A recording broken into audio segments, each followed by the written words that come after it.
Masayahin palabiro, maalaga, masipag, at doble kung kumayod. Ganyan ilarawan ni Grace Marte ang kanyang nanay na si Marilyn, 51 anyos. Araw-araw ito kung magtrabaho sa fishport bilang tagalinis ng isda, kung saan kumikita lamang siya ng 15 pesos sa kada kilo. Marahil dala raw ng sobrang pagod, puyat at stress, kaya nitong Oktubre, biglang nahilo, nagsuka, at nawala ng malay sa trabaho ang kanyang nanay Marilyn. Mundo po, bago po siya maputukan ng ugat, sabi po niya masakit daw po yung ulo niya, saka batok, yung kaliwang bahagi daw po, namamanhid, tapos sumasakit pero binabaliwala niya po kasi kailangan niya po talaga magtrabaho. Nang isugod sa ospital, nadiskubre na may ruptured aneurysm ang kanyang nanay. Ibig sabihin, may pumutok na lumubong ugat sa kanyang utak. Ang kadalasang sanhi nito ang mataas na blood pressure, mataas na cholesterol level, mataas na blood sugar level, at labis na stress. Ang sabi daw po, ooperahan po si mama para raw iwasan yung muling pagputok ng aneurysm niya. Ang sabi po, ikiklip po yung aneurysm, yung ugat na parang lumobong balon. Ang nasa quotation po ay 188,800 pesos po. Apat po yun. Pero sabi ng doktor, sabi niya, sana magawa natin ng paraan na kahit isang clip ay ma-provide nyo. Ang isang clip po ay 46,000. Halos 2 buwan na sa ospital si Marilyn. Pero hanggang ngayon, hindi pa ito maoperahan.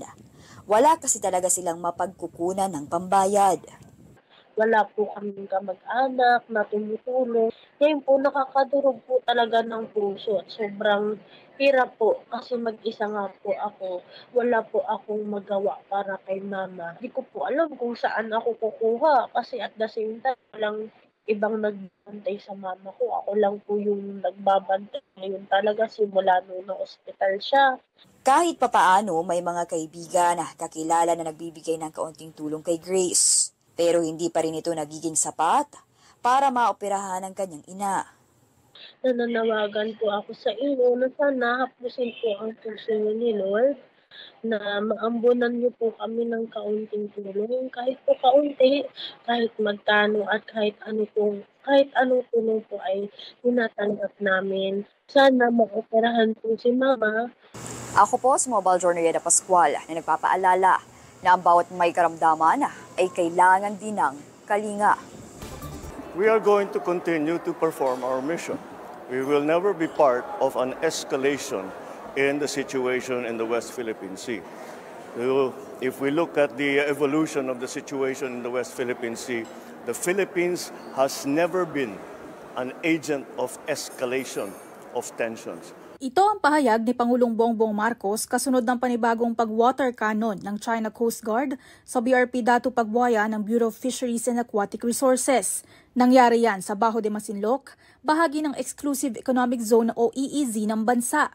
Pero sa kabila ng ganitong mga pangyayari, iginiit ni PBBM na hindi magpapadala ng warship ang Pilipinas sa West Philippine Sea. We are not at war. We don't need Navy warships. All we are doing is resupplying our fishermen, protecting our territorial rights. Again, it will be provocative and will be seen as an escalation. We don't do that. The Philippines does not escalate tensions. Quite the opposite. The Philippines always tries to bring down the level of tension. Kung sa issue sa China nagsalita ang Pangulo, tikom naman siya ngayon sa nakatakdang pag-uwi sa Pilipinas ng Pinay sa death row sa Indonesia na si Mary Jane Veloso. You know, we were asked by the Indonesian government that not to make any announcements until everything is settled. So let's respect that request. Higit 1 dekada nang nakakulong sa Indonesia si Veloso matapos mahulihan ng 2.6 kilograms ng heroin sa Yogyakarta Airport. Sakaling maibalik naman siya sa Pilipinas, isa sa pinag-aaralan na ikulong siya sa Correctional Institute for Women sa Mandaluyong. Ngayong araw naman, kinilala ng Pangulo ang 13 awardees ng 2024 Presidential Awards for Filipino Individuals and Organizations Overseas. Inspirasyon daw sila na ang husay ng mga Filipino nakikita saan mang panig ng mundo. Your stories continue to inspire us to make a difference and to rise above whatever adversity we face.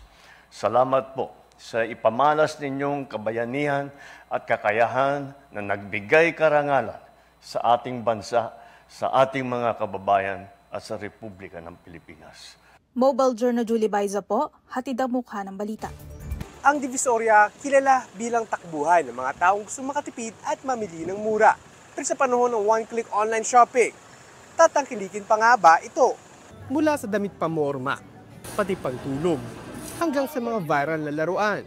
Lahat ng iyan ay matatagpuan sa Divisoria. Pero aminado ang ilan sa mga nagtitinda, hindi na kasing dami ng dating mga namimili dito. Minsan dumadaan ako din, Diyos ko, nakangangalap mga tinderang gano'n. Lalo pag regular days. So, Dati kumikita kami ng 1,500 to 2,000, one day lang yun. Ngayon, wala. Siguro, pinakamalaki na yung 1,000. Malinaw daw ang sanhi. Nagiging mas uso na kasi ang online shopping platforms. Sa 2024 Global Digital Report ng Meltwater, 57% o mahigit 50 milyon sa mga internet users sa Pilipinas ang bumibili sa online shopping platforms. Malaki rin ang nagiging epekto ng free delivery at discount vouchers sa pagtangkilik ng mga mamimili. Gayunman, may isang bagay na hindi matatalo ng online shopping sa Divisoria, ang agad-agad na pagkuha ng kailangan mo. Mas madalas, kasi halos lahat talaga nasa online or hindi kaya pupunta ka pang SM, ay hassle pa, pamasahe pa. Eh di online mo na lang, hintay mo na lang. Kung kailangan ko pumunta dahil namimili ako ng mga kortina, kailangan ko mamili ng mga tela. Kasi may mga order po sa akin. Kailangan makuha ko kagad, may benta agad.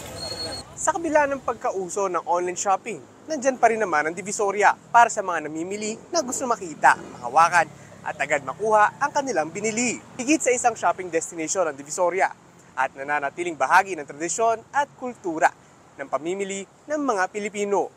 Mobile Journal, Ivan Taringki po, hatid ang mukha ng balita.